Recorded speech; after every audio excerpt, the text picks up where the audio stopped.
I also remember that right after first day of class, after going to the armory to get my suit, went to my first class over in University Hall, noon hour, walked back across campus to the old Ohio Union, which is now Emerson Hall, and walked in the grill, which was on the ground floor.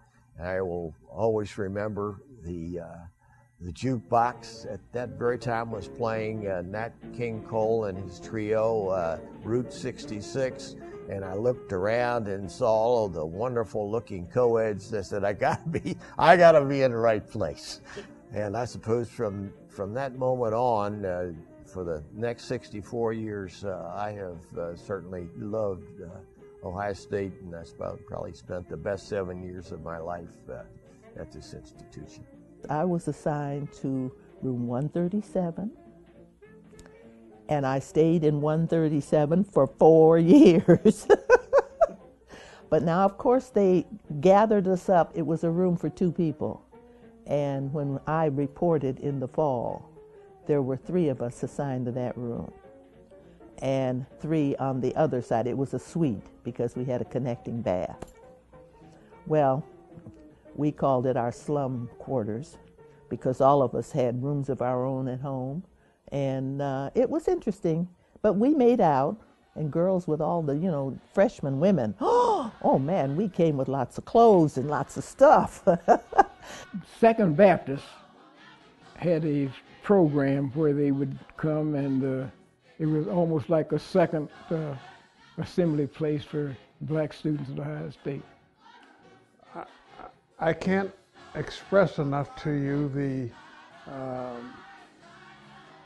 love and compassion that the African Americans in the community showed us.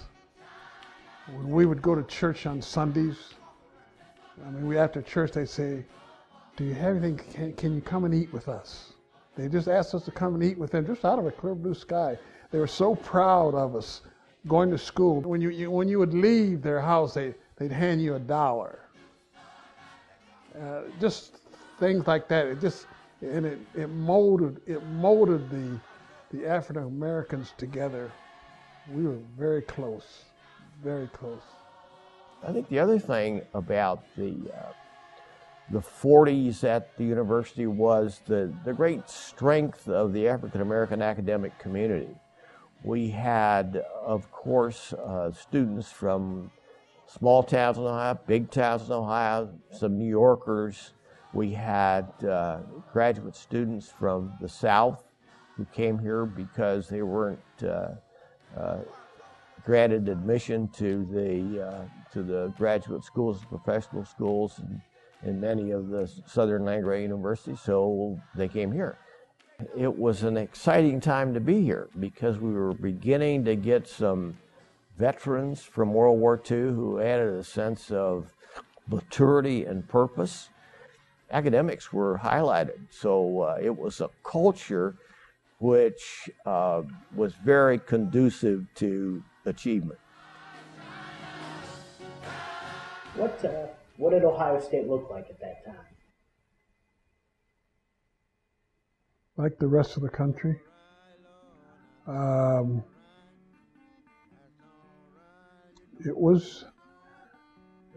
We had to persevere.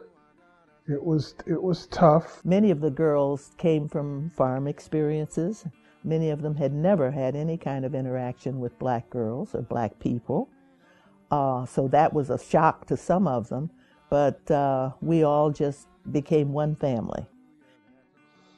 Unfortunately, the ravages of overt segregation were still present, so most of the African American students here when I came lived on the east side, and we came to the university on the streetcar every morning, which we affectionately call Big Yellow. You realize coming up, as I did in the east side, I knew all about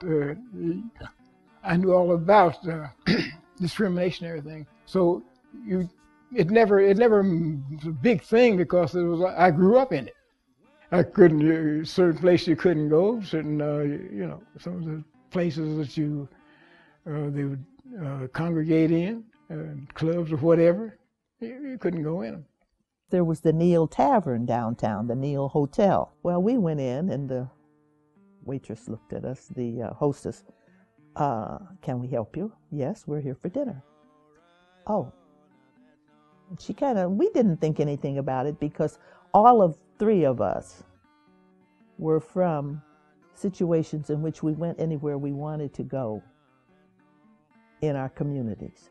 So therefore, this intense segregation had not really registered. We just went in and they seated us and we sat there and started running our mouths about what we'd been doing and just having a good time. Well, eventually, other people in the room began to notice that these three black girls sitting very well dressed, very well behaved, quote unquote, were not being served. And they began to ask questions of the help, of the waitresses. Why aren't they being served? So that was creating a problem for them. So eventually, they sent this old gentleman out. I guess he must have been, well, at that time, about 6 foot tall, handsome, beautiful, gray hair, and he had on a little white coat and white gloves. I'll never forget that man as long as I live. He came out, ladies, I will be your server. And they pulled him out of the kitchen and had him wait on us. Well, of course, we bought turkey dressed and dinners with everything, with all the trimmings. And he was magnificent. He came out, he put the napkins in our lap, and he just waited on us hand and foot almost and poured the water and all of the things that they normally do, but he made quite a show of doing it. We nearly cracked up. It was all we could do to continue to be dignified, because we were about to pop open laughing. But we ate, and when we left, we did leave him a very generous tip. And after that, there was no problem with black people being served at Neil Tavern. The whole concept of segregation, although it was distasteful, it didn't eat away at me every day to such an extent that I couldn't do what I had to do. But it was always there, and it was always wrong, and it was always, it's very difficult for me, even after all these years, to express to you what it was like to have gone through the black experience of overt segregation in America. It has, even after all the good things that have happened to me, after all the opportunities that I've had, all the places I've been, and, a lot of people will say, well, that Duncan, he's really been lucky. What has he got to complain about? But in truth, there's still something that nags me about that, and there's something that I still don't feel right about, and I still don't understand how people could have treated me that way. It doesn't run my life, but I must tell you, it is still there.